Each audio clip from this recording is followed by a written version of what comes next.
The U.S. Senate is gearing up for a potentially heated confirmation hearing for the new defense secretary. Chuck Hagel's candidacy is widely viewed as President Obama's most controversial pick for a key post during his presidency. The decorated war veteran's stance of seeing military forces as a last resort and pro-Israeli foreign policy has attracted both admiration and criticism, but the latter has been far more vocal. RT's Gayane Chichyakyan reports. Chuck Hagel has been under attack since his name was floated as President Obama's pick for the defense secretary position. You would see attack ads on all major U.S. TV channels saying what a terrible defense secretary Chuck Hagel would be. All throughout December and much of January, they've been running these ads, between commercials of beauty products, prescription drugs, and whatnot. So somewhere between those, you could catch attack ads like this one. Secretary of Defense Chuck Hagel? President Obama says he supports sanctions on Iran. Hagel voted against them. Hagel voted against labeling Iran's Revolutionary Guard a terrorist group.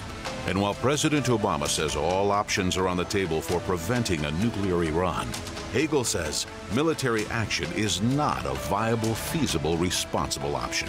President Obama, for Secretary of Defense, Chuck Hagel is not a responsible option.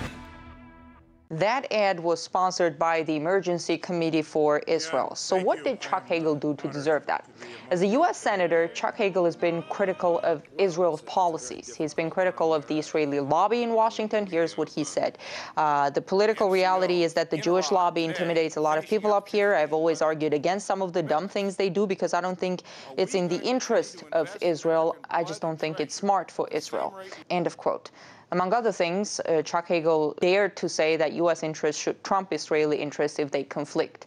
He supported direct negotiations with Iran, and unlike many other politicians here in Washington who keep repeating the all options on the table mantra, at least publicly they say that, Chuck Hagel has been straightforward in saying a strike on Iran should not be an option. He has also been a proponent of a more even-handed U.S. policy with regards to the Israeli-Palestinian conflict, and the U.S. has been anything but even-handed on the issue. It's also for statements like this one that he's been under attack. Take a look. This is Chuck Hagel in 2006. The United States will remain committed to defending Israel.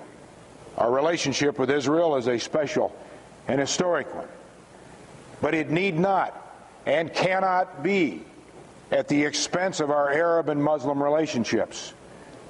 That is an irresponsible and dangerous false choice.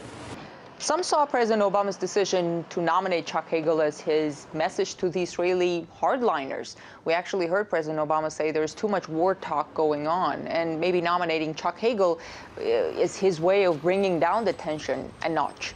Not everybody here in Washington likes that message, but what's interesting, since the beginning of the attack campaign against Chuck Hagel over these 2 months or so, many of the attackers have sort of withdrawn their objections over Chuck Hagel's nomination. Some say it could be because they received assurances behind closed doors that, as Defense Secretary, Chuck Hagel is not going to make any drastic moves to really challenge Washington's foreign policy orthodoxies.